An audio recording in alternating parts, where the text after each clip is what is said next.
This is the voice of the New York Football Giants, Bob Papa, and you are listening to the best throughout Europe, the Big Blue UK and Ireland podcast.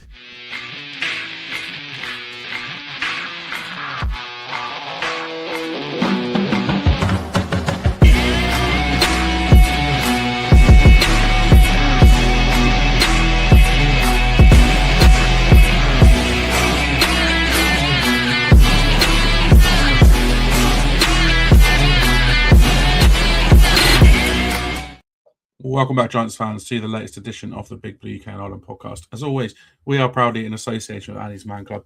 Let's remember, it is okay to talk. And tonight we are 100% British. And as always, we are still 100% Giants. And we're back to take a closer look at our 2026 draft class as the dust has now settled from last weekend in Pittsburgh. Trader Joe was at it again on Friday, moving up into the third round. And according to virtually all analysts, there's a lot of them out there, we came out of the weekend with an extremely good stash of young players. So looking forward to getting into all those this evening. Joining me tonight, Shane and Aaron, or should I say Mystic Aaron. Boys, how are we doing?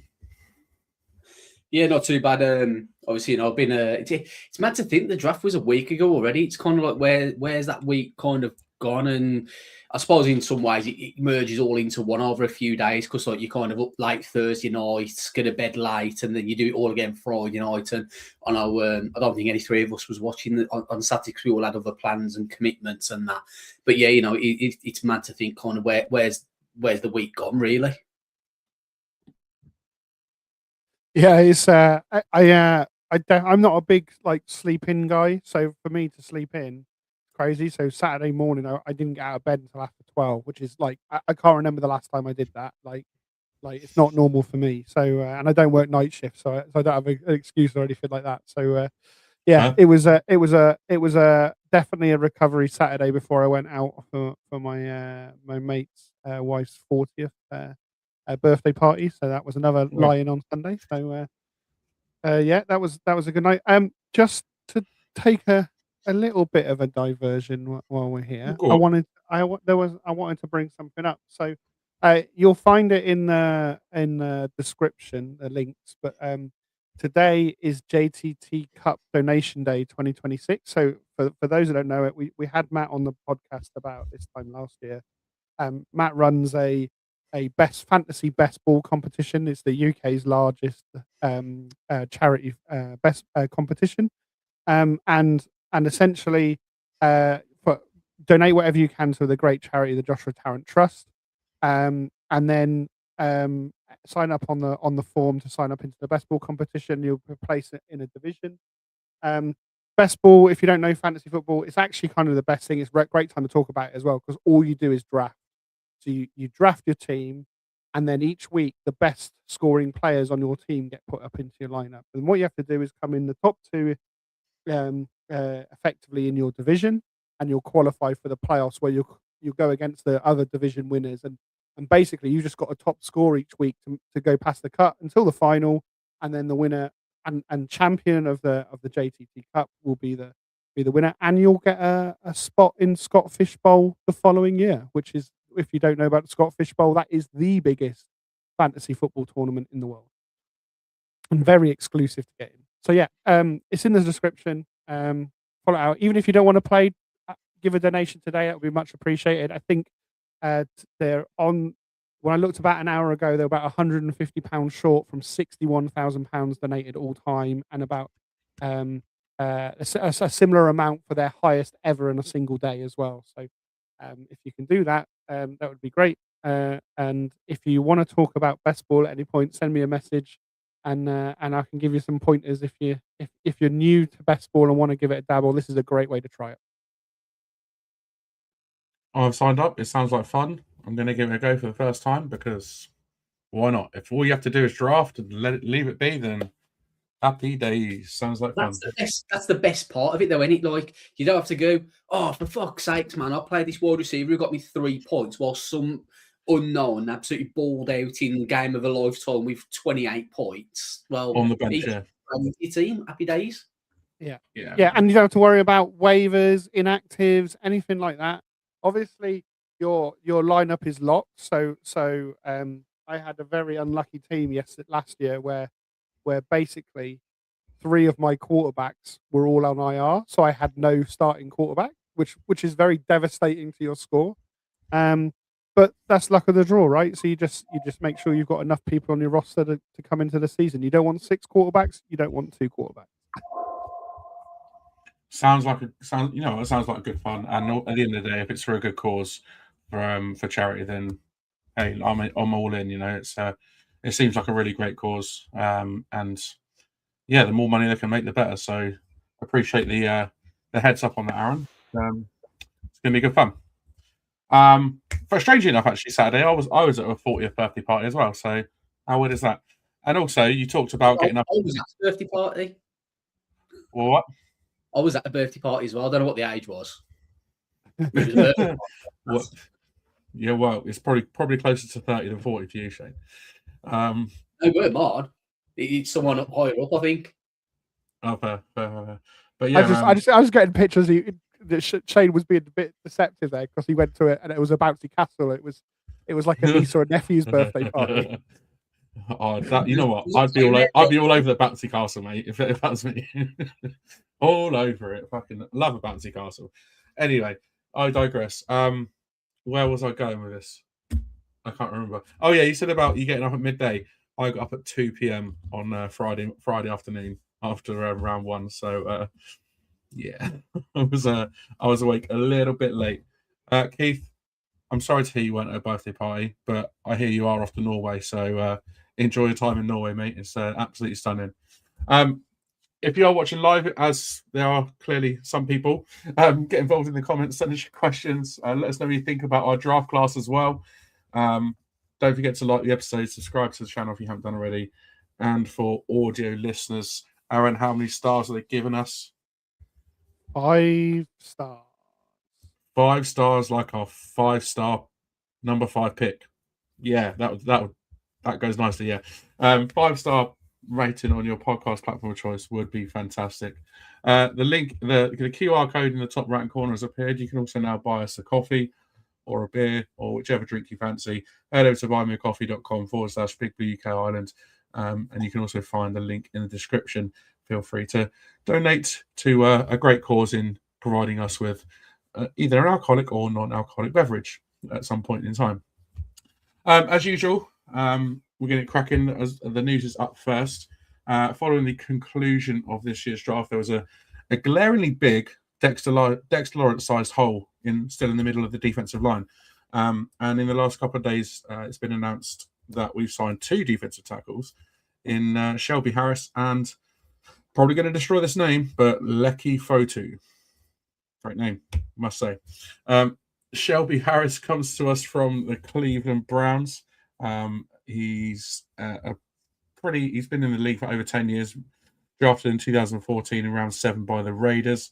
He's been with Raiders, the Broncos, the Seahawks, the Browns, and obviously now in New York. He's started 89 games, played in over 140 in his career. Has over 350 tackles, 28.5 sacks, 40 passes defended, and 65 quarterback hits.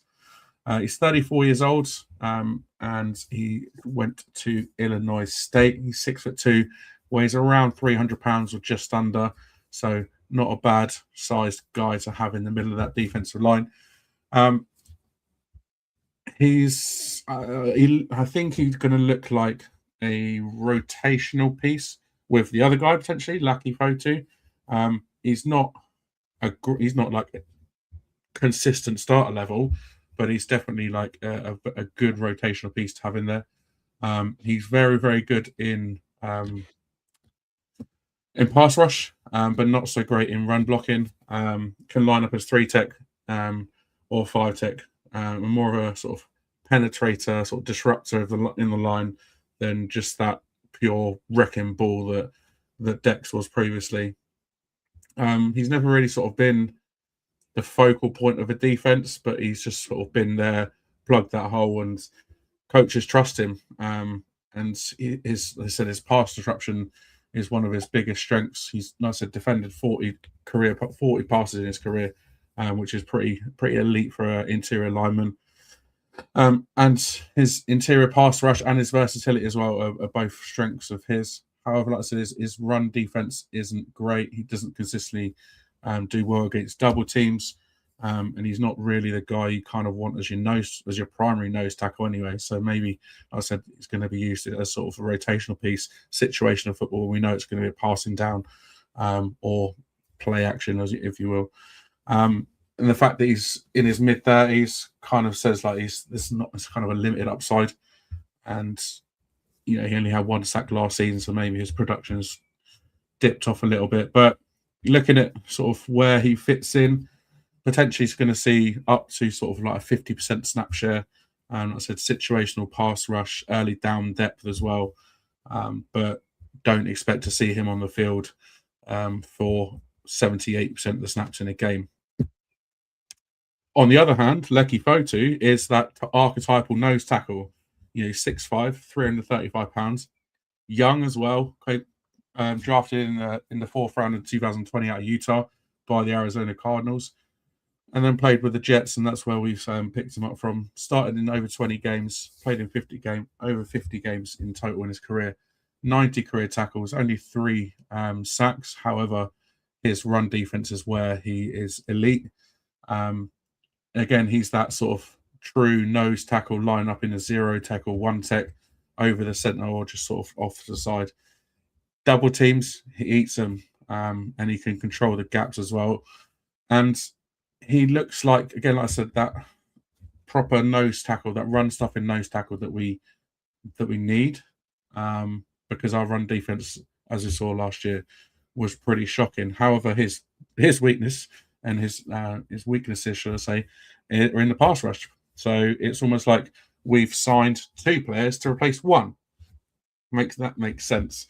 So the fact, like I said, we've signed 2 players to potentially compensate for the loss of Dex.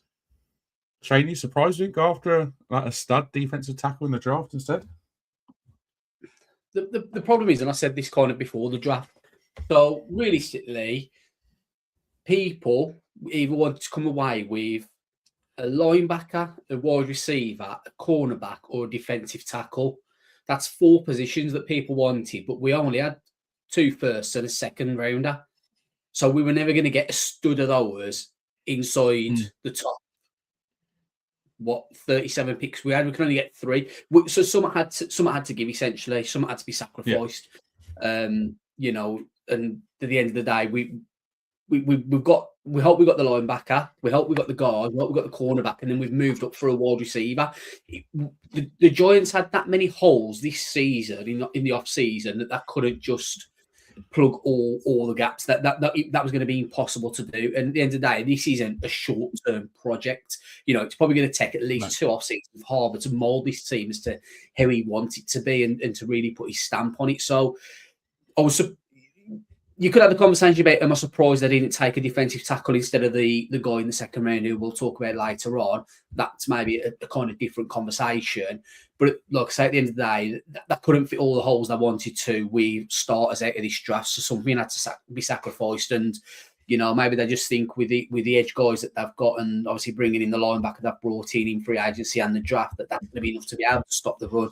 You've got your edge guys that you've already got, and that'll help the corners as well. Maybe get be able to cover in the, kind of force the ball out the quarterback's hands. Yeah, that's a fair point. Aaron, do you agree with that, or do you think it was a position we kind of overlooked a little bit? It's one of those positions that often does go overlooked, and a lot of successful teams play without a kind of dominant nose tackle, or they'll have a bit of a rotation. So it's rare that you'll see 3 down defensive tackles. I mean, you go back to our glory days with the NASCAR package. We would pull our defensive tackles off the field to put 4 defensive ends on as in a pass rush, right? So, so it's more of a back to the form with that. So obviously we got very used to Dex being the kind of everything in the middle kind of thing. Whether we needed to spend more in it, obviously we got jumped in the draft for Caden McDonald at 37. Whether we would have taken him at 37. There's some reporting that suggests that we were never going to take him anyway. Yeah. But he would have been a great fit. Obviously, he was a run defender, and that would have gone to some way. And like you say, we've also got some recent bad experience of trying to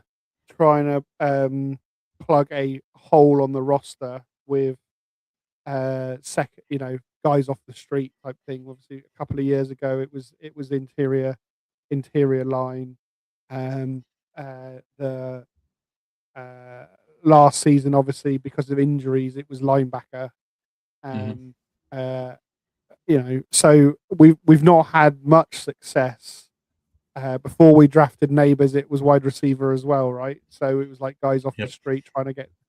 So I think we were all wary of being able to do it, and obviously, because stopping the run was such a problem, defensive tackle is seen as where that all goes through.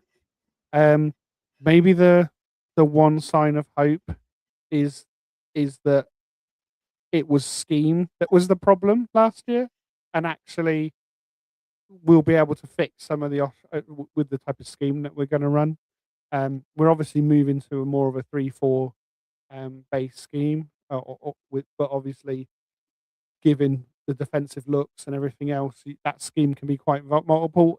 Certainly, off the back of the draft, it looks like the move to 12 and 13 personnel is well underway. So it's heavier boxes that might allow you to play more linemen on the field, and maybe this is slightly running counter to that. We might get caught out by that, but let's see what happens. There's still guys out there. There's still potential to add. There's still trades. There's end of camp cuts. But yeah, it's certainly the one spot on the roster that gives you the least confidence. Yeah, exactly. And yeah, like you said, there are still guys out there. There's two others defensive tackles we've been rumored to be looking at. Calais Campbell and DJ Reader. Obviously, while DJ Reader's still a free agent and potentially still an option, Calais Campbell, it was revealed today, he's signed a new one-year deal with the Ravens, so that's rules him out of a move to New York.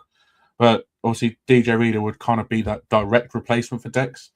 He is that sort of starting true nose tackle, stuffs to run, is disruptive in the pass game as well. Whereas the two that we've signed seem to be on the face of it very much situational alternatives. And yeah, obviously we've been so used to having Dex there in the middle, doing everything, but maybe it's time to kind of rely less so much on that middle, that nose tackle, and actually like spread the love and kind of have some rotational guys in there that are sort of like experts in pass rush or experts in run defense, and actually like can do a better job than an all-rounder kind of would. You know what I mean? So obviously the fact that we haven't picked up with DJ Reader maybe shows that we're going away from that sort of having that true nose tackle and going for more of a rotational, situational sort of base defense. But yeah, we'll see. And if we don't sign DJ Reader, does it look like we've kind of got a bit of a plaster putting over the defensive line for now, or do you think that's the sort of way we're going, Aaron? Do you think it's kind of just patch it up and get on to next season, or do you think that's the way we're going moving forward? Yeah, I think there's certainly a little bit of a patch job. Obviously, there has to be hope. Elijah Chapman. Elijah Chapman's still on the roster, yeah. So, but obviously he's a limited guy. It's undersized. Roy Robertson Harris. Darius Alexander. If Darius Alexander has a big step forward, less likely because obviously he was an older prospect, so you're not necessarily expecting so much growth from some of these older prospects. But obviously he was injured in camp last year, missed a lot of time coming into the season, and never really found his feet. So maybe there's an opportunity there as well. But you're right. If you don't sign DJ Reader, you're relying on a hodgepodge of guys, and a rookie who wasn't particularly promising, an older rookie that wasn't particularly promising to step up. That's not the greatest place to be. But like you say, maybe you can't have the perfect roster and do a rebuild and These kind of things, and we still got lots of cap room coming up in next year as well. It's not like it's not. We've still got a few more years before Neighbours is the real big extension, right? Yeah, exactly that. And there's been, after the draft as well, there's been sort of varying amounts of speculation regarding Joe Shane's contract as well.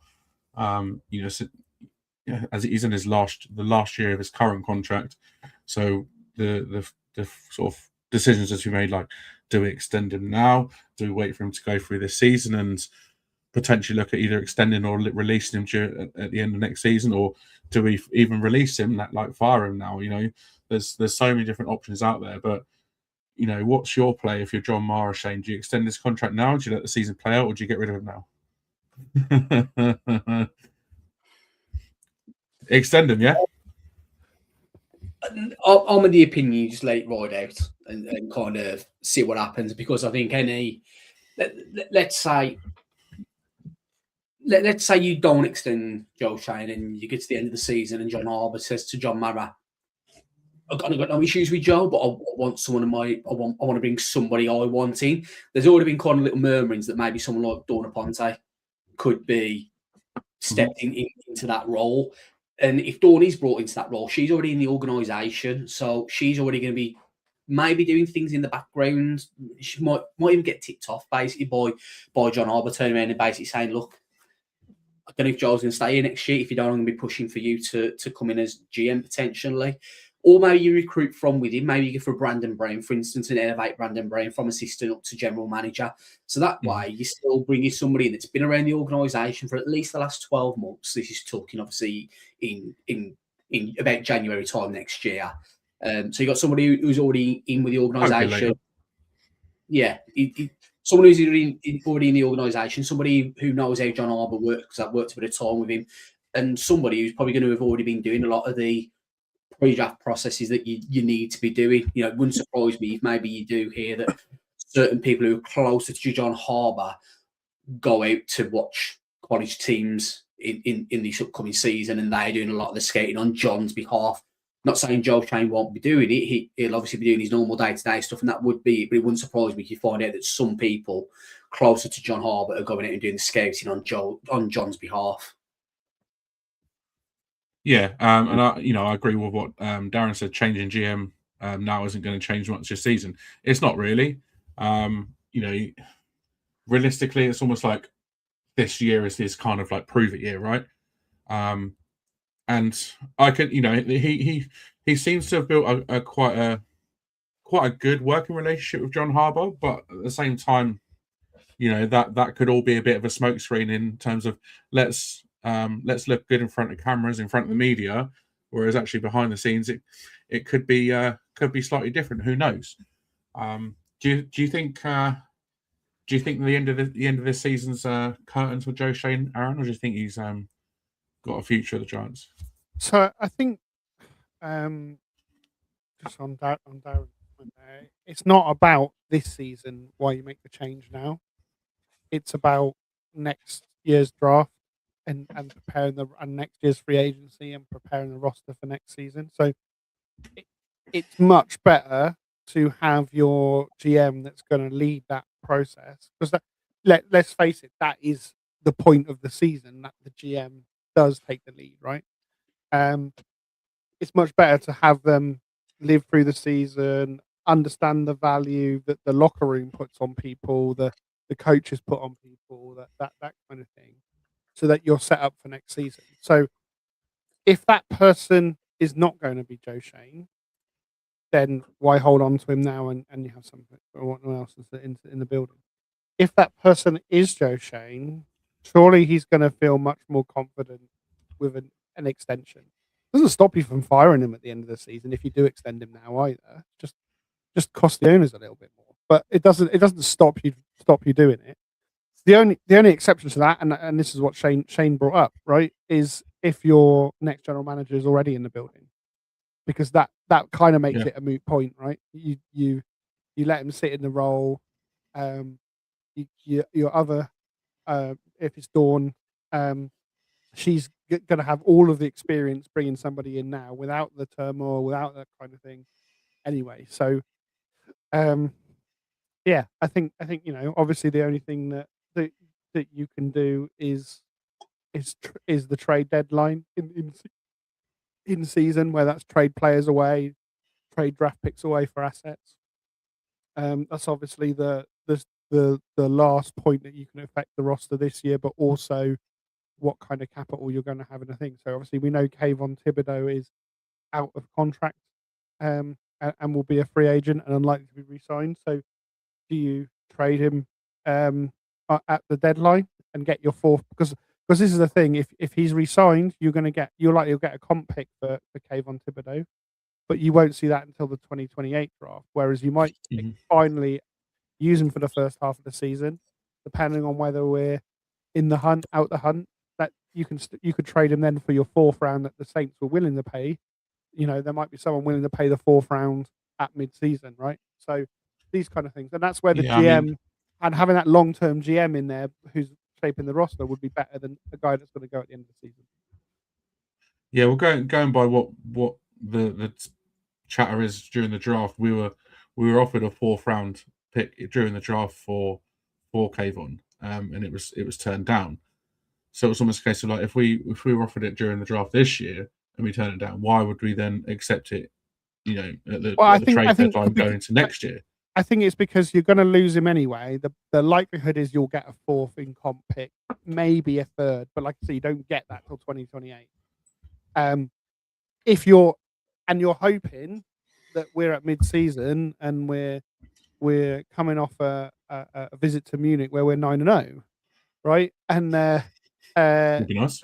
And then you're not going to trade him, right? You're in a buying market rather than a selling market. Yeah. But obviously, we gave up our fourth this year in the draft trade. So if you got to the point where you go, right, okay, let's let's get a fourth back. We're out of the hunt because we're 3-6. Then let's go and get the capital in 27 because it will help us sooner rather than waiting for 28 for the return. And it like I said, it's likely to be a fourth. It could be a third. It could be a fifth if he was to get injured in his new team and this kind of thing. And I don't think there's, and I'm saying this because I don't think there's any way we're re-signing him. I mean, you never know. We might re-sign him. Yeah.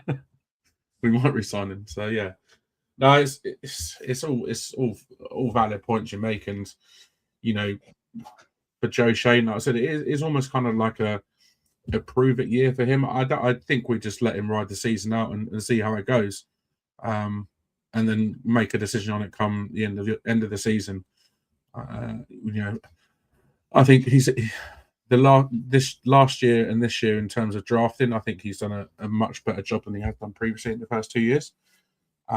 So he's kind of on an upward trajectory in that sense, but obviously looking at the record we've had over the last 3 years in terms of like actual like in season football, it's been absolutely dire. So he's going to have people that are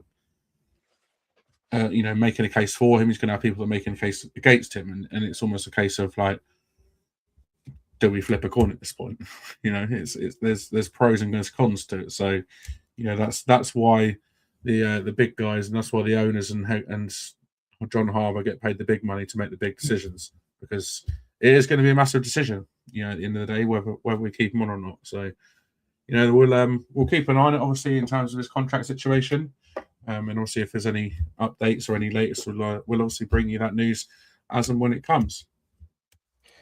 Now, moving on then, it's time to take a closer look at our latest rookie class. There was plenty of talk before the draft about potentially trading back with one of our first round picks. Didn't materialise. Shane and Harbour decided to stick and pick who they had as their best available players at each pick in the first round. And with the number 5 overall pick, the Giants selected linebacker Arvell Reese out of Ohio State. 20 years old, will be 21 when the season starts. From 6'4", 240 pounds. An absolute beast of a guy. 32.5-inch arms, 9.5-inch hands. Ran a 4.46 40, which is insane, which him and Sonny Styles tied for the fastest time in the linebacker class, and his 10-yard split was 1.58 seconds. Shane, Arvell Reese, stud.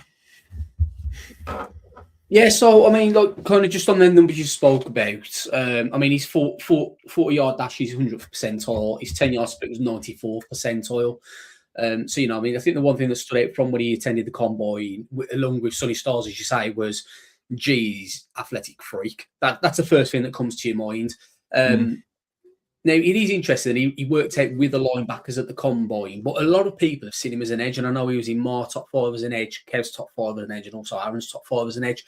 Now, kind of my projection for Arvell Reese following the Thibodeau conversation is Micah Parsons, in terms of when Micah Parsons was drafted, he lined up on the defensive line 390 times in his rookie season, where he was in the box 540 times. So predominantly during his rookie season, Micah Parsons played linebacker, and that's what I can see happening with Arvell Reese.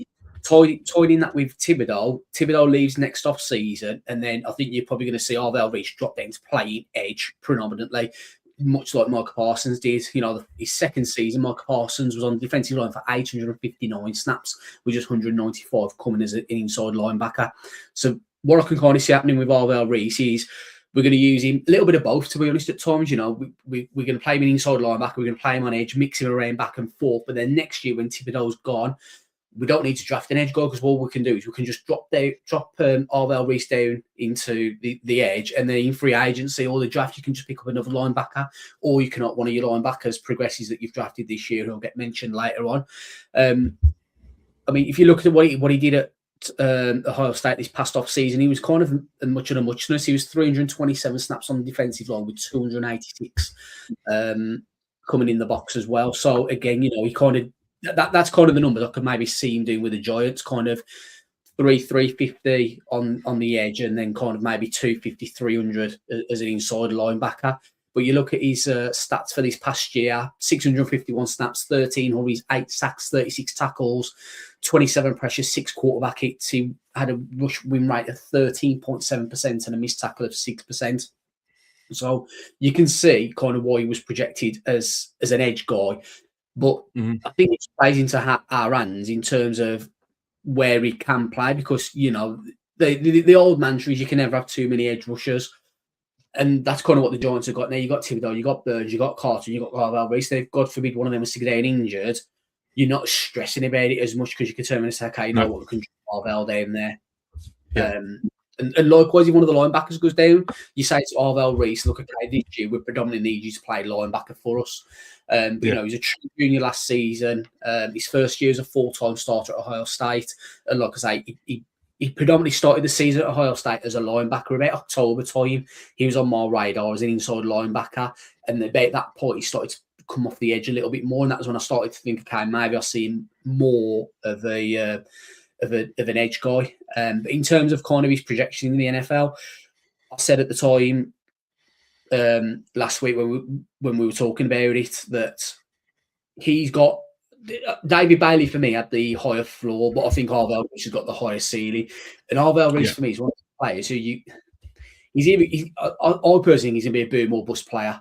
I think you're either going to turn around and say in 3 or 4 years' time, he should never have made it to 5. He should have been one of the top 2 or 3 players taken.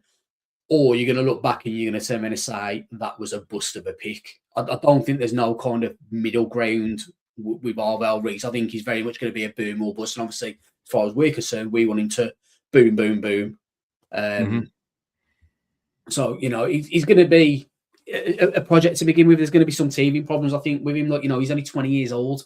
He's ridiculously young. I think he was either like the first or the second youngest player in this draft class. But, you know, without a doubt, he was a top 10 talent, and I think he was worthy of a top 5 pick. I did find it interesting that the Giants said they did so many mock drafts that they didn't have one mock draft where they saw Arvell Reese fall into 5.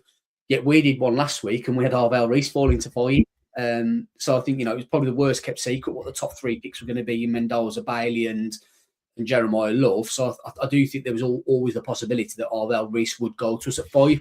The conversation that we had before we went on air last Thursday night before the draft was, will the Giants do it? Because we had the men's, he's an edge guy, and he's pure. That was what we were seeing. That's what a lot of people saw him as, mainly as an edge guy. Like I said, I think there is going to be a lot of to-ing and fro-ing in regards to him. And, you know, he's going to have a lot to learn. He's only 20 years old, but, you know, literally the sky's the limit for Arvell Reese. Yeah, and like you said, he's predominantly going to line up as an inside linebacker, right? And you look at the inside linebacker room right now, and you know, you've got Tremaine Edmonds, Michael McFadden, Darius Mursell, and our last pick in the draft. You wouldn't if you had Tremaine Edmonds, Arvell Reese, and Michael McFadden as those three inside linebackers on the field at any one time, you'd be pretty happy with that, right? You're not going to complain with that. So yeah, like if one of our edge rushers does get injured and Reese has to then drop into edge, you've then got Darius Mursell to come in, to fill a gap if needs be. There's so much rotation, so many options that we can go with Arvell Reese. And you know, when the pick was made, I was surprised because again, like I'd only ever seen him as an edge guy. I'd only ever really thought he was an edge guy, but you know, coming up out of the first round and going by what coach and Joe Shane said, like, you know, he's that's where he's going to be. He's going to be in that inside linebacker role to start off with, and it kind of he just reminds you so much of Micah Parsons, like you said. That comparison's there, and I'm so excited about it. I think it's going to be potentially a fantastic pick for us. You know, whether or not his rookie season works out that way, we'll see. But you know, on the face of it, I think we picked up an absolute steal with pick 5, and I'm not surprised. And I am surprised he fell to us because I didn't see Tennessee taking Kyle Tate at 4. So I am in a way I'm surprised he fell to us at 5. But I think the fact that he was there at 5. That they were right to snap him up and turn the card in as quickly as they could. So I'm very excited about having him on our team. That's for sure. And then moving on and with the 5 picks later with the 10th overall pick, we selected your boy Aaron Francis Marinoa, which. I don't know. Have you got a picture of the post-it note? This one. There we go. That one. Yeah, this has been floating around our WhatsApp chat for probably a good 6 to 8 weeks now. Largely teasing Shane about us taking a lineman in the top 5. And by all accounts, if Reese didn't make it to us, he was going to be the pick at 5, right? So he was. Apparently 10, so, yeah. To get him at 10 is incredible value. Obviously, the Browns chose to trade down from 6 down to 9, and chose to take Spencer Fano as the first offensive lineman. So Francis, or CC as he seems to be known as, CC Marinoa. CC, was taken second overall. Obviously, another 20-year-old. So I think. Reese is an August birthday. Marinoa's ancient in comparison because his birthday is in June. So yeah, both will be just 21 as the. But it's disgusting when you see their date of birth. Their year of birth is 2005. 2005. Yeah. Sorry. Stop it. Just about remember the Giants as 2-time Super Bowl champions in their lifetime, right? Of course, they probably don't even remember Super Bowl 42, right? Yeah, and probably Francis Marinoa has had coming from Samoa, had no idea what football was, certainly at an age of 2 or 3. So obviously come from University of Miami where he played tackle. 6'6", 329 pounds. Short arms for a tackle, 33 and a quarter, under that 33 and a half. Not Will Campbell short, but now obviously there is the asterisk that there was something weird going on with all these measurements. But but obviously with the way the Giants off season went and signed Jermaine Illuminor, and what I really like both about Reese and CC is that John Harbaugh and Joe Shane have come out with a plan already. They've come out and said, yeah, he's a guard for us. Interestingly, Francis Maui Noah, a lot of them work out with a trainer, usually an ex-player. Francis Maui Noah has been working out with a former Giant, John Feliciano. And Feliciano was saying that he was preparing to go. He was kind of expecting potentially to go at 3. And obviously, if he went to Arizona, he'd be preparing as a tackle. But he absolutely also trained at guard, and apparently Joe Shane called him up about a week before the draft to talk about Maui Noah, and he said to Joe Shane, "You're going to play him at guard, right? He's going to be an amazing guard. He's super strong, this, that, and the other." And that's what he said. Now, some of the danger is he hasn't ever played guard, or certainly no guard at Miami. Whether he played guard at the academy, I don't know. Obviously came from the same high school and as Evan Neal. So that kind of thing is that kind of same pathway. Obviously, very different player to Evan Neal, and no comparison. Evan Neal obviously was drafted to be a tackle. I think upside. I think Francis Maui Noah could be a tackle. If you look at relative athletic score, if you run it for guards, he scores a 9.62. He's 90th percentile height, weight, shuttle, which is for a guard. I think shuttle's really important because this is your lateral movement, your how quick you're able to move your feet and get onto blocks. So, and we talked about this in the draft, and this is where I'd go a little bit deeper on the difference between guard and tackle. Tackle, there's two major differences. So tackle, you're generally on a one-on-one. So in pass pro, you've got an edge, and you know from the minute you get in your stance, you know exactly who's your responsibility on the play. It's not going to change. You may get a chip help from a tight end, but you know that guy standing out on the edge is the guy that you're blocking. And generally, because they're looking to get round the edge and control the edge, you've got 2 or 3 steps to actually position yourself before the contact.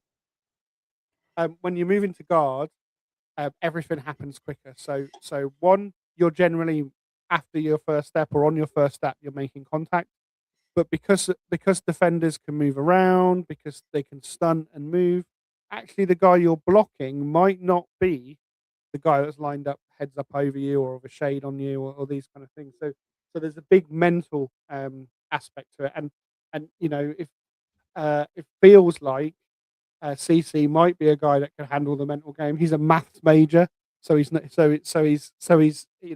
he's got some level of intelligence. He's speaking incredibly well. And my favorite thing post draft is said that he coming out and saying, "Jackson Dart, I'll die for you," which is exactly what you want from your offensive lineman coming out there. Obviously, right guard before this was a massive need. This fills that need on the line, and you can look at our starting 5 and say, I feel like there's an upgrade there with a long-term future. 3 of our 5 positions now have got multi-year contracts in place.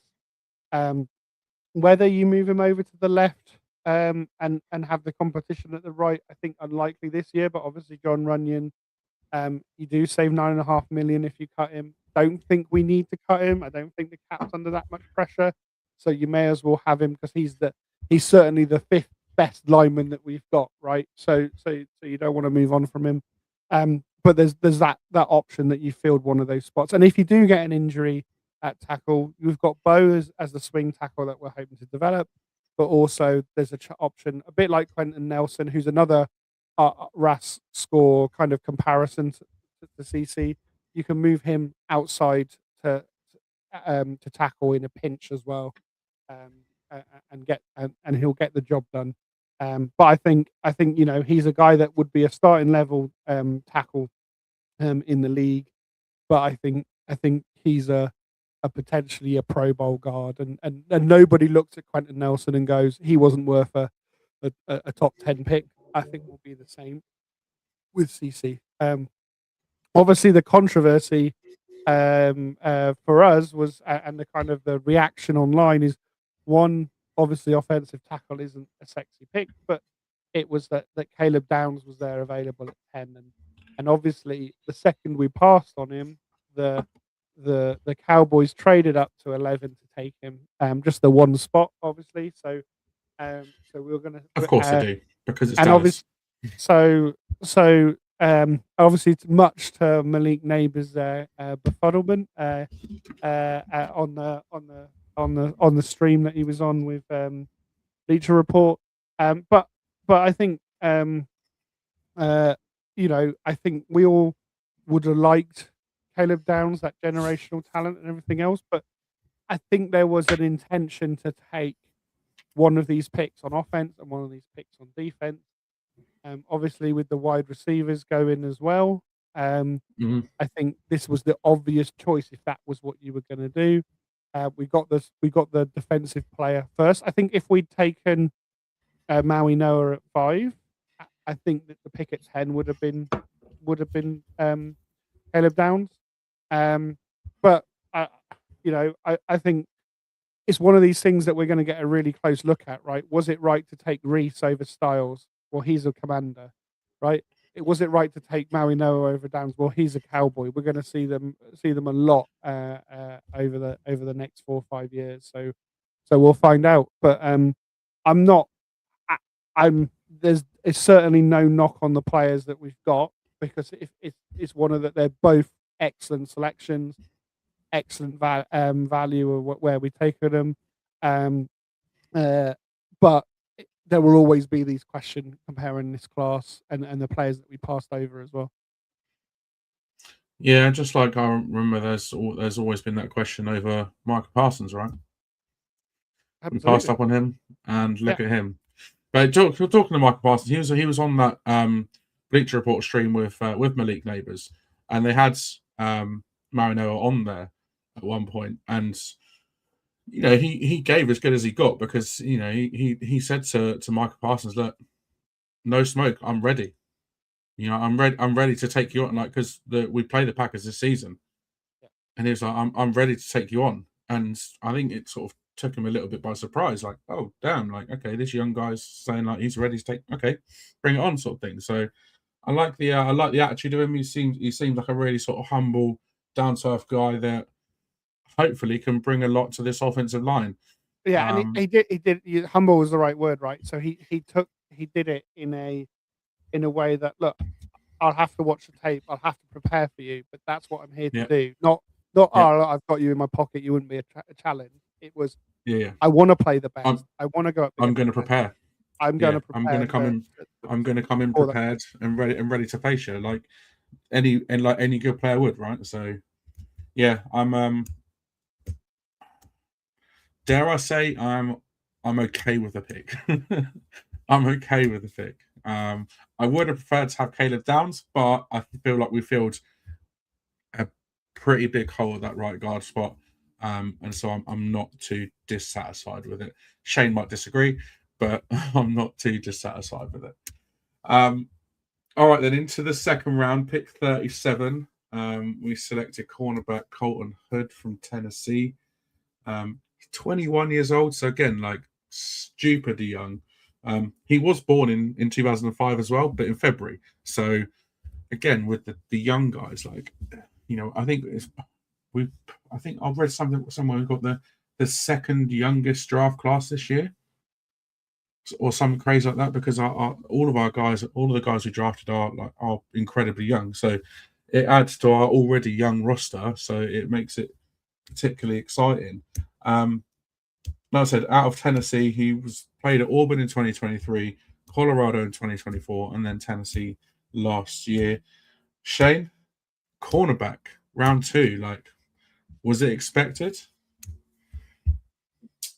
I I don't know if expected to. I think most of us maybe thought it'd be defensive tackle or wide receiver, and I know a lot of us were kind of eyeing up Caleb McDonald, who obviously the Texans jumped us for.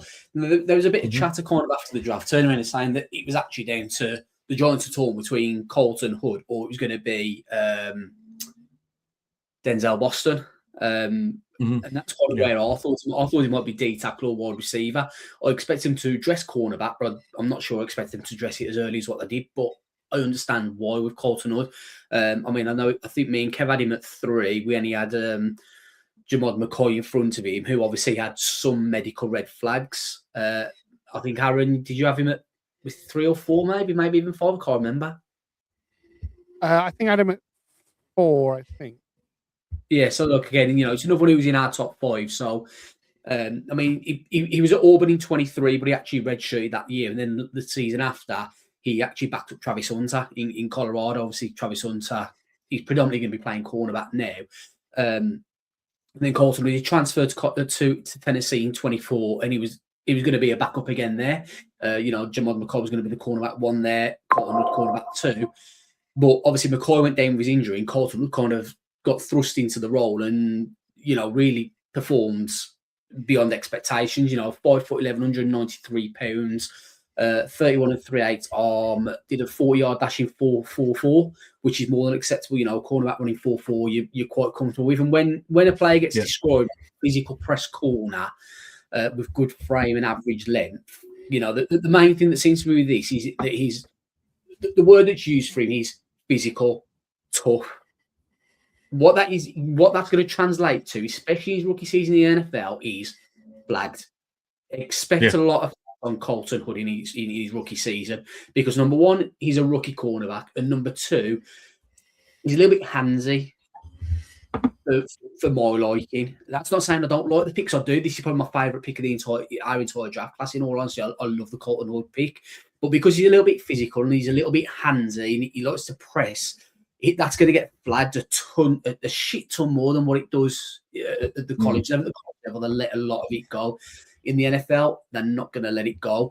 But the one good thing we've got is he doesn't need to be a day 1 starter for us. You can turn in and say, okay, you know what, we'll have Paulson Adebo CB1, CB2, we're going to do a camp battle between Banks and Greg Newsom.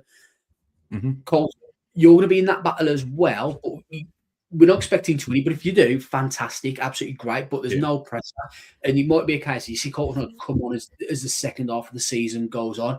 But he's like I say, he's got the speed, he's got the length, he's physical, and that's what the Giants are going to be playing this year. They're going to be playing a lot of physical press man coverage, and that's why I think we could maybe see an improvement on the Deontay Banks that we've seen from kind of last season, especially. But just watching his tape, the way that the way that he covers the wide receivers, and he just seems to have this instinct to turn his head just at the right time to see where the ball's going to be aimed, puts his hand up there and gets the PBU. This past season he had 1 interception, 8 PBUs and 50 tackles. He only had 4 missed tackles, which equates to 6.6%. Why is that important? Well, the Giants want to stop the run. So if you're going to stop the run, you need willing corners who are going to be able to tackle, wrap up the tackles, not give away broken tackles. And I think that's one of the key things for Colton Hood, in my opinion. He was credited with 20 defensive stops as well.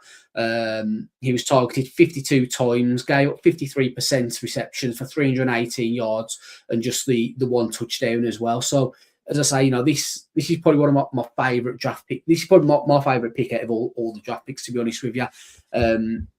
In part because I didn't expect him to be there, and in part I didn't expect the Giants to address cornerback so early. But I think it's an absolutely fantastic pick. He was kind of mocked in that kind of 20 to 30 range, which is kind of the back end of the first round, and I think it was a surprise that only cornerback went in the first round on the night. I don't know the last time that happened in the NFL. I want to say maybe DeAndre Baker, whose name I know we should never mention. But I can't remember the last draft class where only one cornerback went in the first round. So for him to be there, I completely understand as to why the Giants made that pick and maybe why they weren't going to go defensive tackle, especially when Caleb McDonald, who had gone off the board. Exactly that. And I mean, I think I'm kind of glad that we addressed the hole at corner before we addressed the hole at receiver, because we've brought in 2 or 3 free agent wide receivers, Darnell Mooney being one of them. Who are the other guys? I think off the top of my head, Calvin Austin. And we've kind of filled those holes there. We already had Neighbours, Slayton, Jalen Hyatt, Bo Collins. So it's like we've got a fair bit of depth there at receiver. Isaiah Hodgins, Gunner as well. So it's almost like we didn't need to draft a receiver that high. So I'm kind of glad we went for corner in round 2. And I think looking at him, I think he's definitely going to give Tay Banks a run for his money. I think Banks needs to be careful because this guy could come in and just be better than him from day one.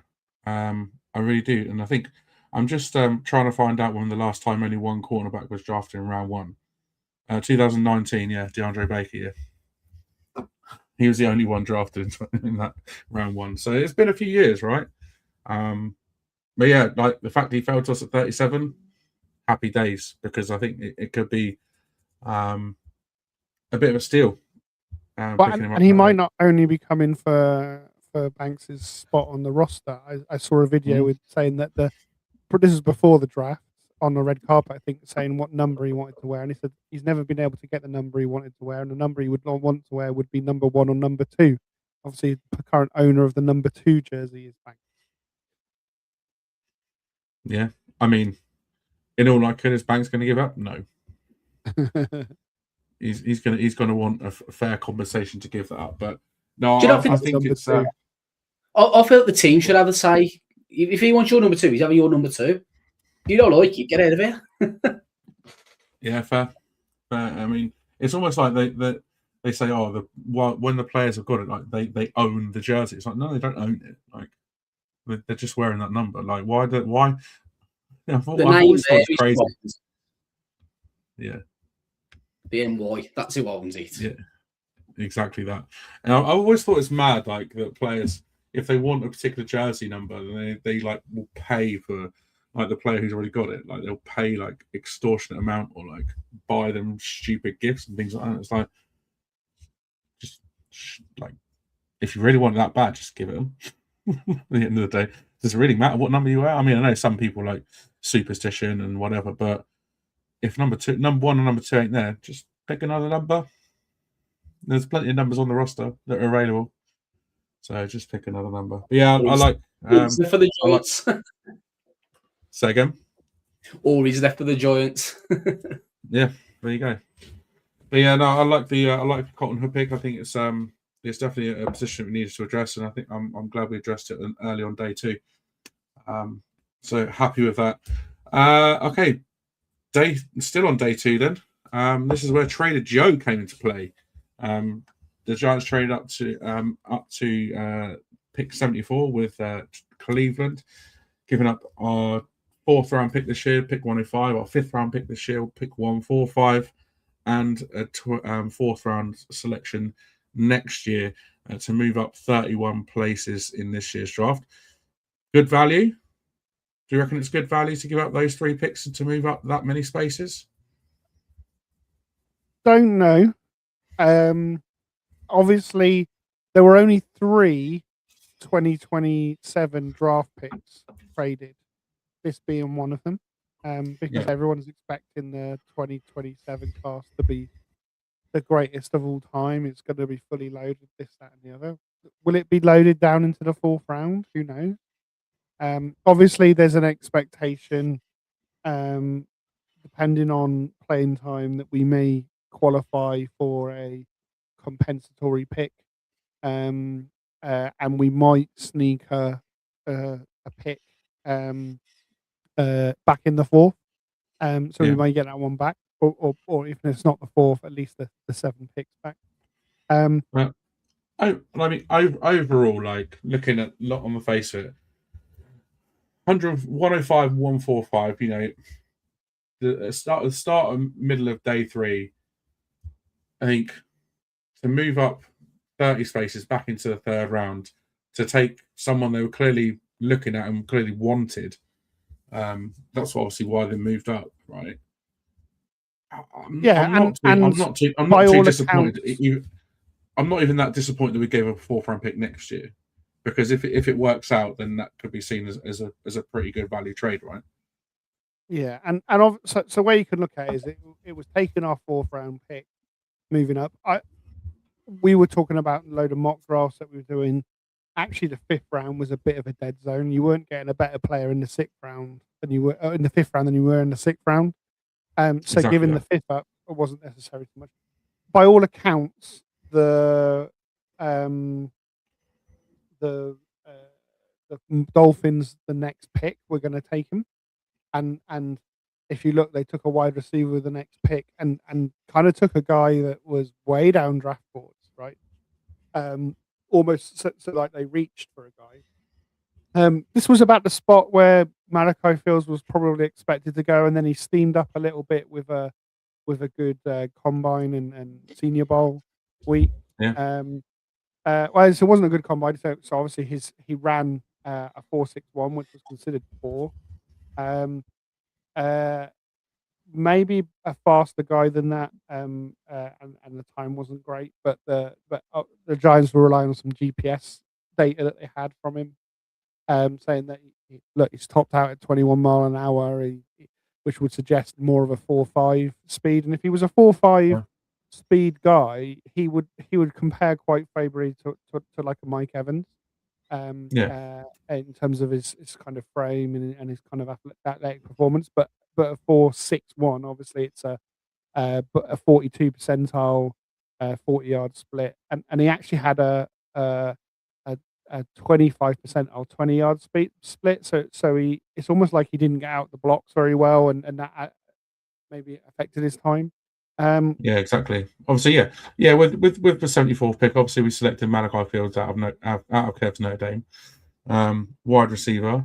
Again, another position that we needed to fill, and we have done. Moved up into 3rd round. We've taken that receiver. Aaron, what do you make of him?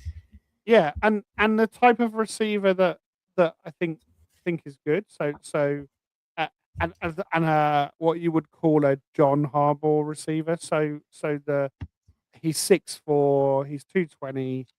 Um, he's a good size, big outside receiver, right? So, what you see on tape is he's a jump ball kind of high point specialist. So lots. He doesn't separate as like you would like to see, but he does get up and at the catch and make some amazing things. Um, Physical run blocker.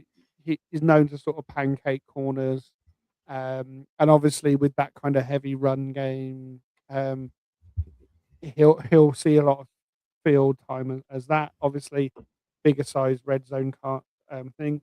You don't see his celebrate. One of the things that's questionable is if you look at his tape from Notre Dame. Obviously, he had 36 receptions, 630 yards, 17.5 yards per catch, and 5 touchdowns. So not loads of receptions, but it, it he was almost a victim of the wide receiver room. So he was the biggest guy in the room, and he was the only guy on their roster that the rest of them were like a bunch of Wandale Robinsons. They were all like slot guys. So the guy that you had to run the deep route, and obviously off the deep route you then run the comeback.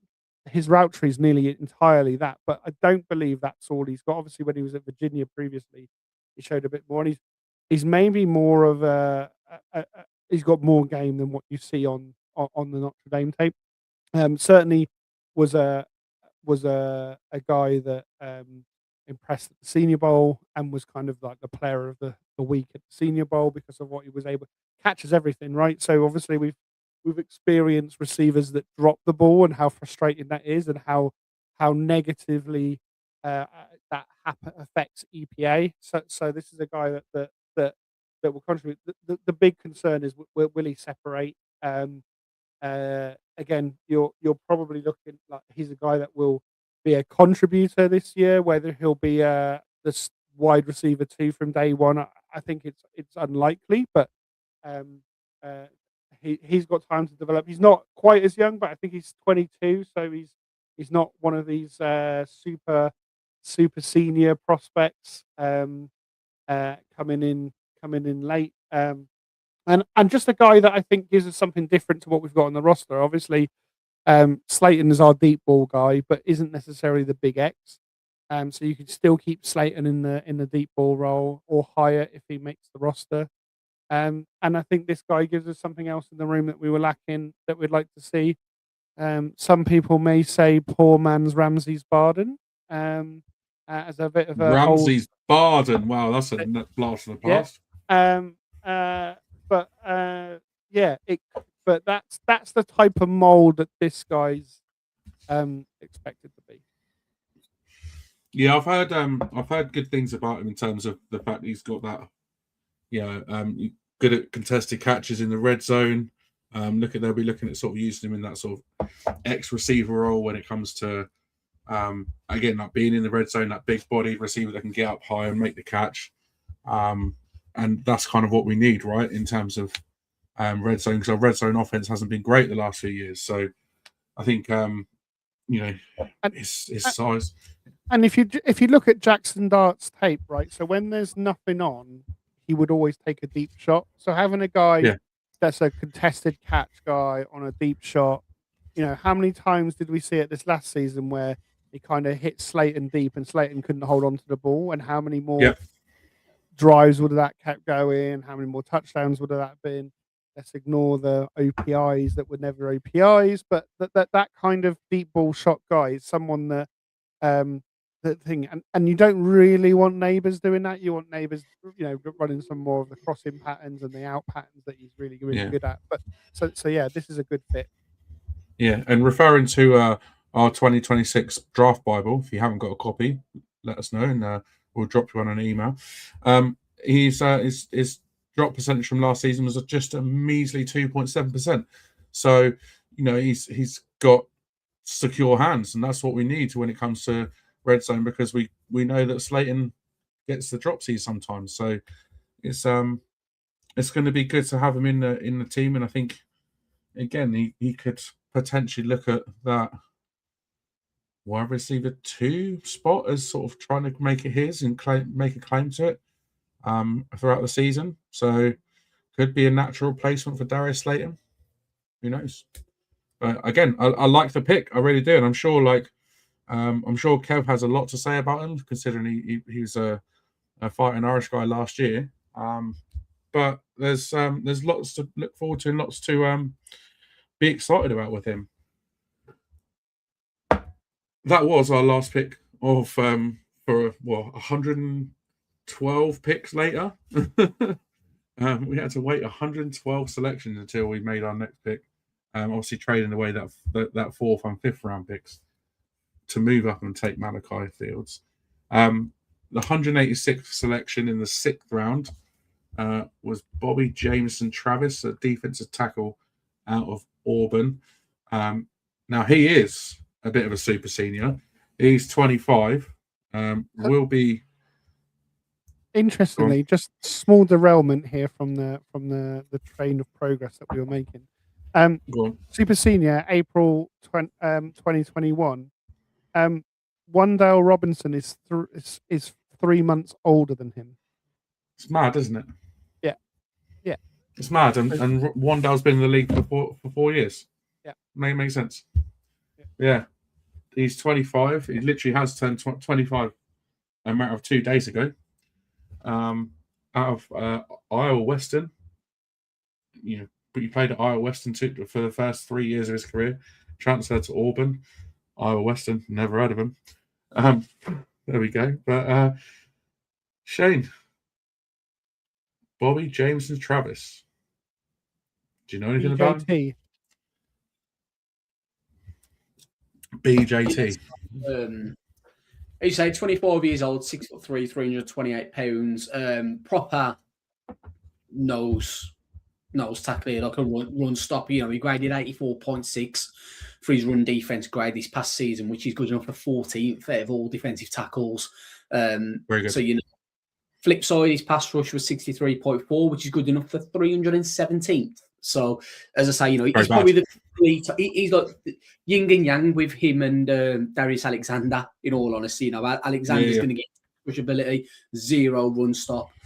Bobby is going to give you all the run stopping, but absolutely nothing in regards to rushing the passer. But 391 snaps, 7 hurries, 0 sacks, but 2 batted passes, 8 pressures, 1 quarterback hit, 33 tackles, and credited with 22 defensive stops. Like I say, he's got great size, stocky build, 12.1% was his run stop rate, which is absolutely phenomenal. Really, so look at that top tier end in regards to it.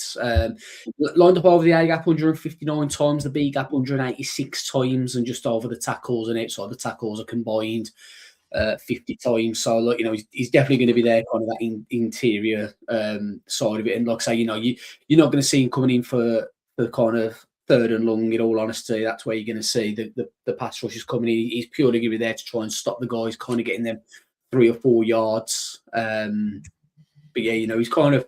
I suppose the Giants took him. I haven't watched much tape on him, and looking back at it now, I can kind of see why I had him kind of more of an undrafted free agent. I've not really looked at who was available at that point, but I do wonder if it was just a case of the Giants saying he's the best run stopper left on the board, and we need a stopping defensive tackle, and kind of that's why they took him. And apparently, the Giants did have him in for a top 30 visit. He's the kind of what I've seen rumoured around, but it's not been confirmed. Nice, yeah. Obviously, it brings that depth to the defensive line that we kind of needed, right? So, I mean, I'm not surprised that we did address that position, even if it was in the later rounds. And again, like his run defense seems incredible. The fact he ranked 14th out of all qualifying DTs in college last year says a lot. Then he's clearly where he excels. Don't expect to see him in pass protection anytime, or pass in the pass rush, shall I say, anytime soon. But yeah, develop. Say again. There's a problem if he's in pass protection. I mean, there really is a problem if he's in pass pro.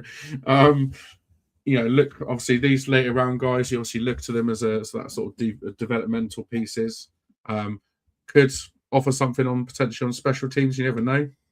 Might be used as a blocker on special teams or something. Who knows? But I like the run defense. I think that's we're looking to strengthen in that area, and this guy can do that. It's proven to do that. So I can understand why we picked him up, and he's that sort of again, like working with the 2 tackles we've signed already. Is that sort of rotational nose tackle spot, and I think it's could potentially fit in quite well. So we shall see. All right, then moving on, pick 192. So we didn't have to wait too much longer. Probably in real time, probably about 5 minutes with the rate that these picks come in the later rounds. JC Davis, tackle out of Illinois, 22 years old. Aaron, what do you know about him? Yeah, proper tackle, right? So when we talked about a lot of the prospects in this draft, we were talking about guys that were are they a inside guy that needs to kick inside? Are they a bit more of a movable guy? He's played 49 consecutive college starts across the 3 programs. So here's a new one for me as well, as I'm sure you, Dan. But it started at Contra Costa before moving to New Mexico and finishing at Illinois. You're just making schools up now. Yeah, maybe. 0 pressures allowed in the 2025 Citrus Bowl. Number 3 graded left tackle nationally by PFF, was an all Big Ten first team tackle this year. So some pedigree, some limitations. So 5'16" was his 40 time, so he's not one of these elite athletes. He hasn't got the really big foot speed. He when I say he's a proper tackle, again, because of these limitations, you might find him also working at guard. I think the Giants have said he's going to be a guard tackle, kind of backup essentially. But a guy that will need some development, I think, for the NFL. So although he's got lots of starts, I think, like I say, 22 will be 23 mid-season. I think he's a guy that fits on the roster as a swing guard tackle, as they say. That may develop to be a starter, but if you just get a solid backup, that you're not starting a turnstile at right tackle like we were left with Evan Neal, then this is a good thing. And look at the money that we paid Hudson last season as a backup.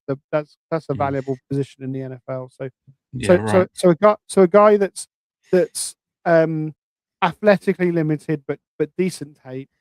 Will he grow to be a much a better guy? I don't know, but at this point in time, a decent guy, a guy that was maybe expected to go around earlier, and has fallen. The only negative I can say was Eli Heidenreich was still on the board at this point, and knowing that we were running out. Oh, here we go.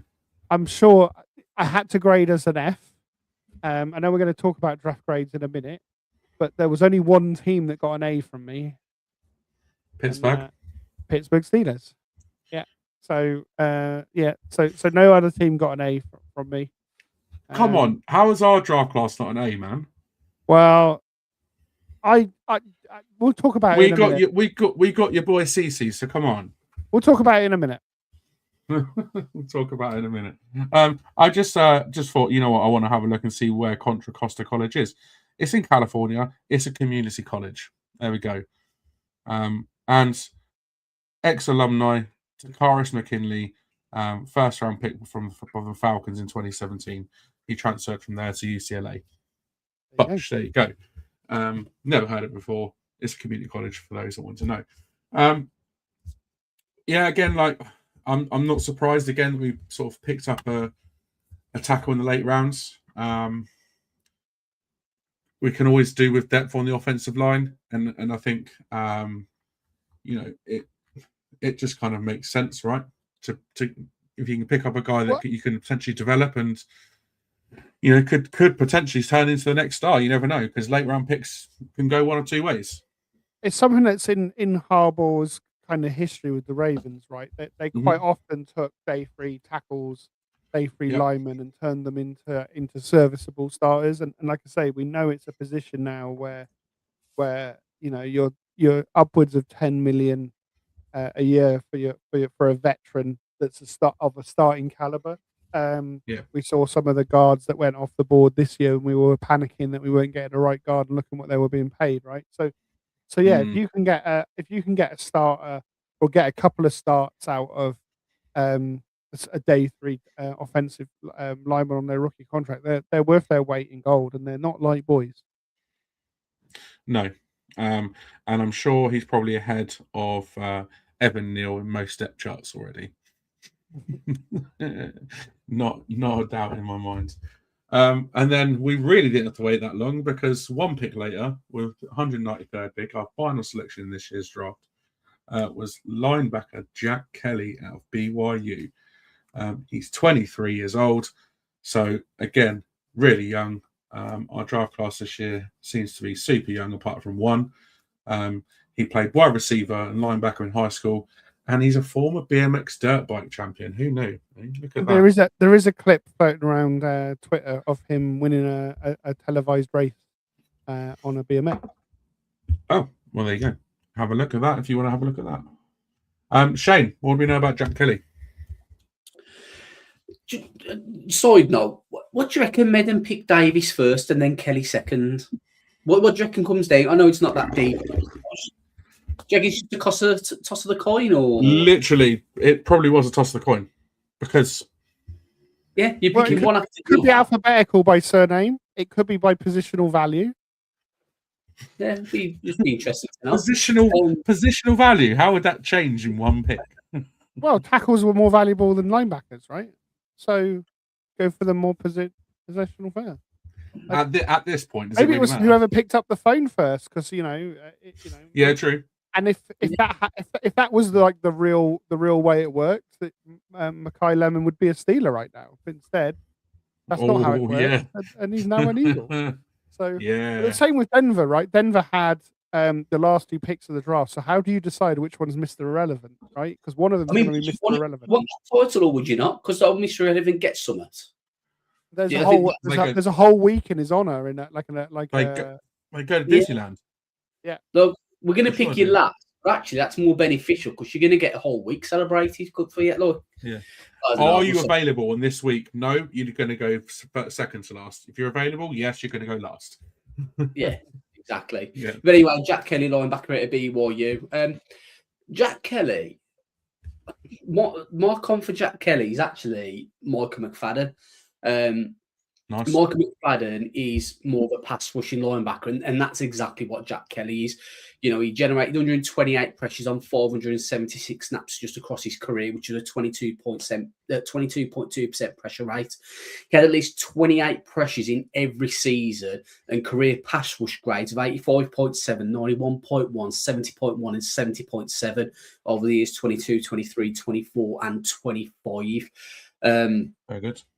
You know, 6'2", 240 pounds. Like I said, you know, he's not going to be much.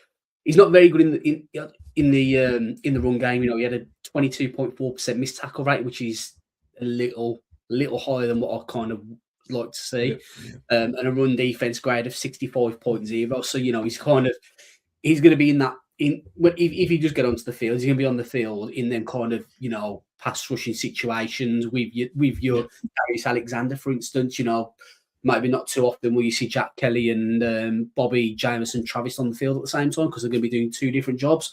But yeah, you know, Jack Kelly's there more. He's not so much of an old school linebacker. He's just more of the kind of the modern day linebacker, I suppose, in terms of like blitzing and rushing the passer. 128 times he played across the line, and then 481 in the box, as I say. 41 tackles, 11 assisted this past season. Overall grade of 68.7, and his coverage stops was 18, which tied for 21st. And his passer rating allowed was 110. So, like I say, he's not going to be offering much in the coverage game or the run game, but in terms of rushing and blitzing, you know, you could probably see him bring in the house. Yeah, I think. Yeah, man. Exactly Scream special teams to me. Specials and situational pass. So pass rusher, Yeah. as in a blitzing linebacker, that multiple front that you don't know who you're going to send. He's the sort of guy that you would put on as an extra man that you're going to send. And so he's not a 3-down guy. He's never going to play all 3 downs. He's probably not going to be around on early downs, but kind of second and middle, third and long. If you're not going to sit back and play coverage, if you want to kind of put pressure on the quarterback, backed up against their own goal line, short, on short yardage, 4th down kind of stuff.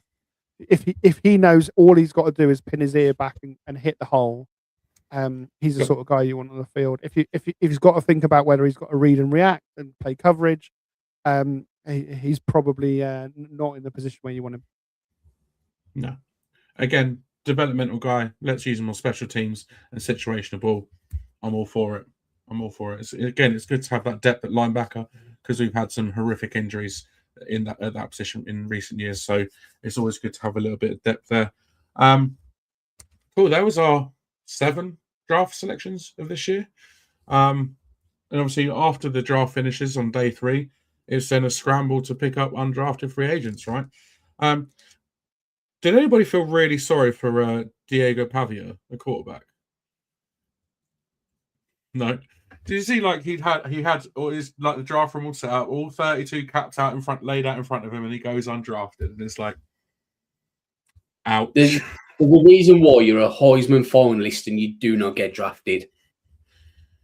Yeah, there is a clip. There's a clip of him circling around, chucking dollar bills at him in a Mexican strip club the night before the draft. So, yeah, there's some character concerns. When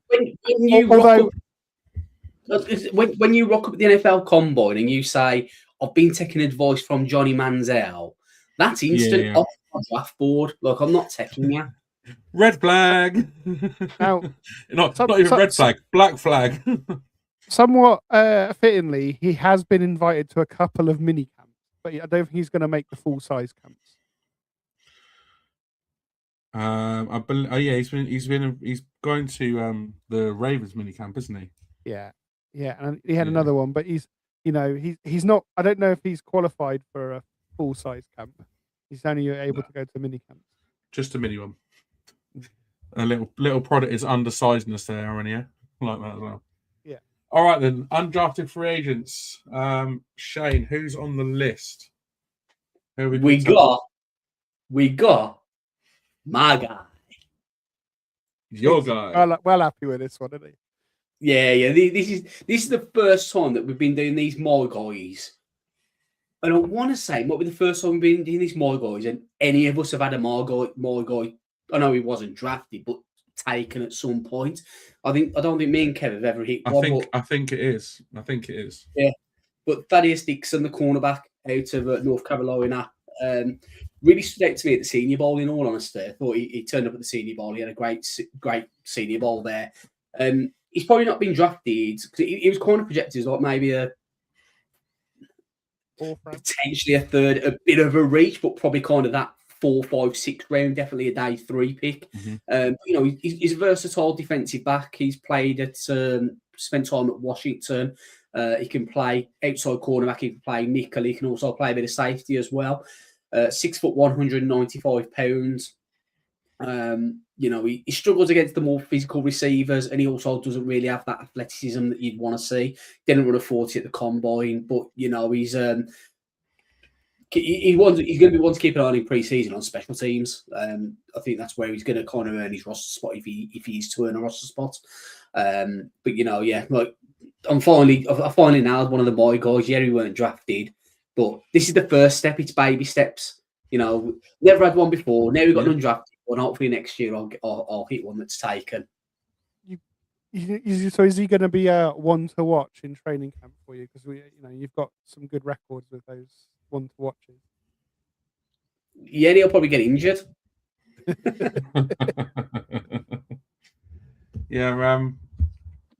I said, I'm pretty sure it's the first time we've had one of my guys picked up in either the draft or as an undrafted free agent. So there we go. Like, it's good to see, right? And if he was projected to go sort of 4th, 5th round, and he's dropped out into sort of undrafted territory, then it's almost like, why? But at the same time, maybe we've got ourselves a little bit of a steal here as well. You never know. Yeah, look, I think he's just down to he'll struggle against physical corners, and the speed's not there really as well. So I think that's probably why he kind of went out into the undrafted. Another one of the drafted guys who took as well, Dominic Zavada, is that how you say the name? The kicker at Michigan? Is it Zavada? I don't know whether you drop the Z or just Zavada or Zvada. Yeah. Yeah. But I had him as a top kicker, to be honest. Say again, sorry? I had him as the top kicker in the draft. Not that he necessarily is going to get drafted or not, but actually he's probably the best guy. Has hit a 70-yard field goal in practice. Was a little bit inaccurate last year at Michigan, but has a leg. Maybe a guy that sneaks onto the practice squad. But most teams are carrying 2 kickers these days. We obviously carried a kicker on the practice squad or nearly all the way through the season, right? So you can do the elevations as a backup, obviously. Yeah. Puts us with 3 kickers on the roster. Whether that will maintain through camp, I don't know. But certainly, obviously Sanders coming off an injury last year as well, so having a couple of legs in the thing. I don't think I think it's going to be a practice squad battle between him and Ben Sauls, isn't it? Instantly, you pronounce his surname Zvada. Zvada. But he was Big Ten Kicker of the Year, converted 95.5% of his field goal attempts. He went 7 of 7 at 50+ yards and set Michigan records this past year. So it would be nice to kind of nail a kicker who's young and you know what, we've got him for 15, 20 years, much like John Arbor did with his kicker, who we're not going to mention too much, back in Baltimore. You know, we had a kicker who was much automatic and had him for years and years and years, was a Pro Bowl, etc. It would be nice to kind of have that and hopefully put the nightmares of kicking that we've had over the last kind of 2 years to bed for once and for all. Yeah, let's hope so. I think you know we've had so much bad luck in terms of kickers over the last couple of years. I say bad luck / mismanagement / just it being fucking awful. So hopefully it brings a little bit of stability to the position by having not one, not two, but currently 3 kickers on our roster. Incidentally, Dane Brugler had him rated as the number 2 kicker in the Beast this year. They had him going either in the 6th or 7th round, so not a bad pickup there either. Shall we run through the list of the rest of the names? Yeah, I mean, kind of the next one that stands out, but I think it's also worth giving a mention to Ben Mann as well. Obviously, we brought a long snapper in. Casey Coyer is no longer here, and kind of John Harbour that has pretty much revamped that entire special teams room. Essentially, he's brought in his own punter. He's brought in 3 different kickers, and he's brought in his own long snapper as well. So, you know, obviously that was where he started his roots. Originally, John Harbour, he was a special teams coach, special teams coordinator. So it's obviously kind of a part of the team that he takes very seriously, and I think that's been shown with kind of revamping the room entirely. We're bringing in Ben Mann from Boston College. You know, his grandfather Chuck Mercer was drafted in the 3rd round by the New York Giants in the 1965 NFL draft as well. So kind of keeping some family. Love that. And you're kind of looking at the rest of the list. You know, 2 defensive linemen, Anquan Barnes from Colorado, Ben Barton from Wisconsin, and then 2 offensive linemen, Ryan Schoenecker, or Schoenecke, however I say it. And this is a new one to me as well. Kutztown. Yeah, D2 college. He was a D2 All-American, so he played at a lower level. But was a standout at that D2 level. Kutztown sounds like somewhere in Germany. Yeah. And who's the other offensive line we've signed, Dan? I knew you were going to throw this at me. Let's go with Doji Daho. Dodgy. Oh, come on. His name's Dodgy. Dodgy Daho. I don't know if it is. But so he's our IPP player. So he's Mali born, counts as our IPP. I saw some rumors today that they might convert him to D tackle. But as he'll be an IPP, he'll be on the practice squad as the extra man. Nice. I think he's only never played before college, so might have been one of these. I don't know if he's one of these basketball guys that then, when they saw him on campus, was, "Oh, have you tried playing football?" and got serviceable offensive lineman out of him. Yeah. And then lastly on that list, Damon Bankston, running back out of New Mexico. Yeah, so I've heard he might actually only be a mini camp invite rather than a signee. 2 kick returns on his tape as well, but he was widely reported as a UDFA. But I think Bobby recently put out that he thinks per source he's a mini camp invite rather than a fair. Talking about IPP players for a second as well. Did anyone see that the video of that the guy going to the Eagles about him, like he couldn't give 2 fucks about being drafted by them, and he was just like, "Oh, so I've got to walk to Philly." They're like, "No, we'll send a plane for you. We'll fly you out. It's fine." The Nigerian guy, he's like, he didn't almost like he didn't care, like he was being drafted. He was like, "Okay." He's a guy that's never even played football. Like he didn't play at college. He is literally just been an athletic testing freak. He's like your Obafemi, just a specimen, right?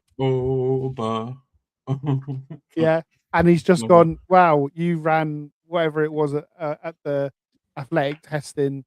You're 300 and something pounds, and you ran a 4.4, and we think we'll just take the chance on you. And to be fair, if Billy called me and we're like, yeah, we're gonna tell your name, I'd probably be just as excited as he was. Like, yeah, great, thanks. Yeah. Why is it the Eagles? Yeah, exactly that. Mini camp invitations, Aaron. You got some detail on them?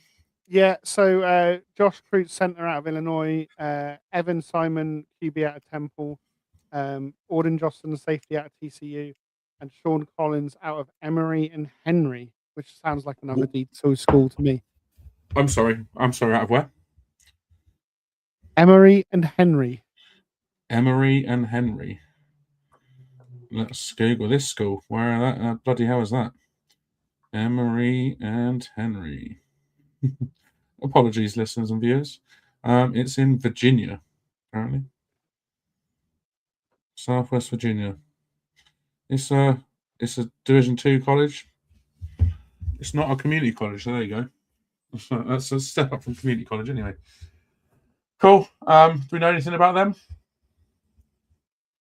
No, not really. No. Probably something I'll dive into as we get close to time. Some of these tryouts are at multiple teams as well, because the rookie mini camps are like a 3-day thing run at different days. There's opportunity for them to go to multiple camps. So expect that to move about. Obviously, always bring a QB to your rookie mini camp when you haven't drafted a QB, because you need someone to throw the ball around, right? So that's always an automatic. Yeah, absolutely that. I'm surprised we didn't pick one up in as a UDFA, but hey ho, there we go. So overall, then, looking at an overall draft grade, like I said at the beginning, like there's been many analysts that have graded it very, very highly. I think, like I said, we rank as a joint second in terms of draft ranking with the Raiders, only behind the Cleveland Browns. I think the lowest ranking we've got from anybody is a B-. Yeah, and that's from Sport Germany, from Marcus Bloomberg. What's wrong with you, mate? Why'd you give us a B-, eh? Who knows? But yeah, a lot of the rankings that were given by NFL.com by Chad Roy was a B+. CBS gave us A-. Various A's across the board, A+. So there's Mel Kiper gave us a B+. So there's a lot of Ryan Dunleavy gave us an A. There's lots of love for this draft class. Do we think, are we that high on it that we think it's the third best draft class in this so year? I have to question Chad Reuter from NFL.com. Obviously, he's in this business of hyping up, coming from the NFL, hyping up team. He didn't give out a single C. All his grades are A's or B's. Right, that's a little bit fishy to me, right? So I'm and like you said, Marcus Bloomberg, who you saw, if you look at his average score, he was the lowest, so he was the tightest at ranking. So to get a B- from the tightest ranker maybe is not a bad thing. I actually give us a B+. So and I know there's a lot of people thinking this is an A draft. I think for us, I don't begrudge us from not trading out of 5 when Arvel Reese falls to you. But there was clearly a lot of value on the board at that point. At 37, I'm thinking I probably would have taken Denzel Boston over Colton Hood, but I don't hate the pick. But again, there was maybe an opportunity after you get drumped for a position of need. Maybe the opportunity there is to trade back. And then the trade up was although we've got a good player, I don't know. I think we've almost given up a little bit more than I haven't worked out the numbers, but that feels like it doesn't feel like a massive overpay, but it feels like a fairly decent chunk to move up and get the player. Obviously, we didn't take Eli Heidenreich, so I can't give us an A. But yeah, I'd give us a B+ personally. I think this is a good, solid draft. I think we've been very quick. Obviously, last year we were really excited with the draft. But go back to the Thibodeau Neal draft. There was lots of people grading us as an A at that draft, and look at how that draft class has worked out. So yeah, very true. I think this is a solid haul. I'm not upset with what we did with the capital we had and everything else, but I do think it's a B plus rather than an A. Yeah, fair. Shane, do you agree with that? With Aaron's sort of? I know I'm not grading. Yeah. I've been beat too many times by drafts in the past that we've been like, oh yeah, that's amazing. Look how well we did. Yeah, we won the off season, and then we go 2-16 or whatever it is you can get these days too. So, for me, there's some things I like, there's some things I didn't like. I'd have done some things differently. That's why I'm not general manager or head coach of the New York Football Giants. Yeah, man. Proof's in the pudding, right, as well. Let's see how they get on actually when it comes to training camp and then obviously into the season as well.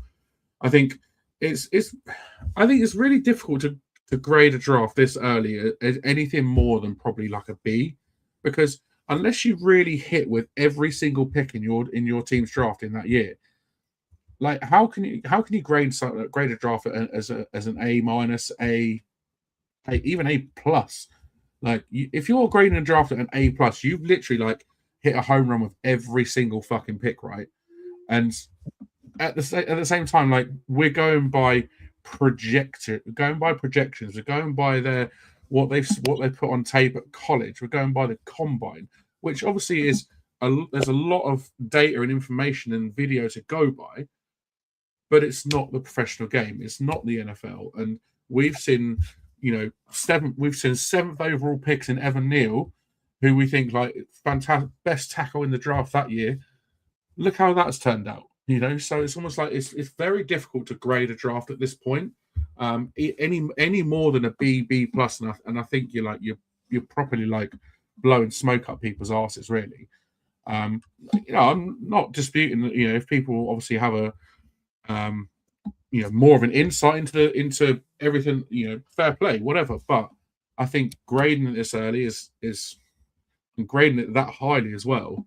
I think, I just don't agree with it. I just think like let them actually settle in, let them actually come and show what they can do in mini camp, in off season workouts, in training camp, and then as we go into the season, and then maybe at the end of the season, okay, let's look back at it and let's grade it then, not let's grade it an hour after the draft has finished, because unless you're some sort of fucking psychic,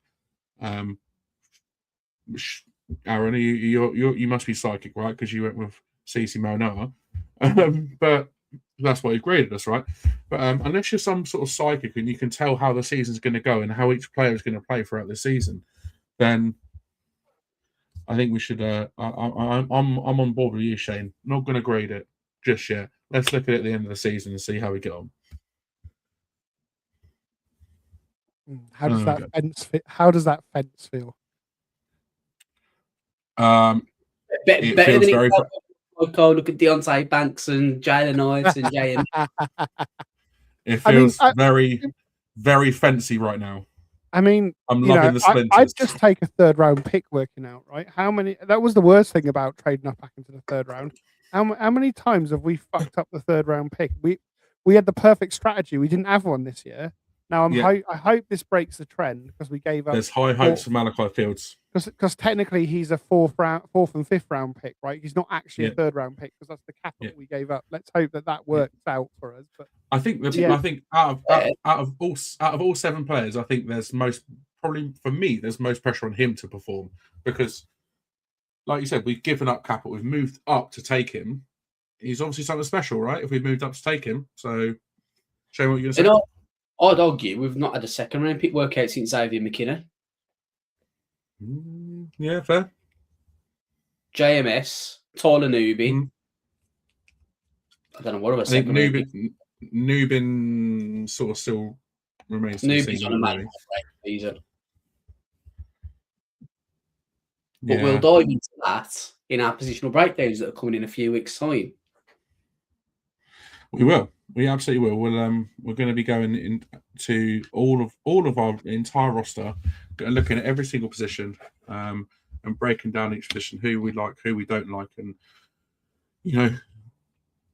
potential depth charts in terms of each position, and we'll break it all down in the coming weeks. And unfortunately, that is all we have time for this evening. We are going to be taking a little post. Actually, before I go on to this, Shane, there is a question for you in the comments. I will bring it up just quickly. Good evening, Tin Knocker 69. I hope you're well and I hope you're still watching. Thank you for tuning in. Hello. Tin asked a question. He's going to be coming across the pond in September. Is there any Giants or NFL bars in Birmingham? And as you're in the Midlands, in the Black Country, in the north. More I've moved. I'm further north now. Well, you know that area better than we do. So, are there any good places in that? Giants bars? No. There's plenty of places to watch the NFL. Obviously, I'll mention it. We went to Grosvenor Casino, which you can watch the NFL games in. Yes. Don't go there because that place is jinxed forever. Do not go there. You've got Walkabout as well. Walkabout tends to have the games on. That's probably the main place I'd go to. But if you're coming over, let us know. Maybe we could do something with a meetup potentially. Who knows? We've not got any plans for this season, but if people are coming over, why not try and make the opportunity to network and meet people a little bit more, especially from across the pond, and maybe some of the Southern guys can come up north a little bit, and then obviously later on in the year we'll also have the one where we go down south. We had a good one workout last year, but we've not got any plans yet in regards to meetups. But if people are coming over to England or want to meet up for any games, kind of let us know and we can try and tie it in with a meetup. Yeah, man, I agree. I'm well up for potentially going somewhere like Manchester.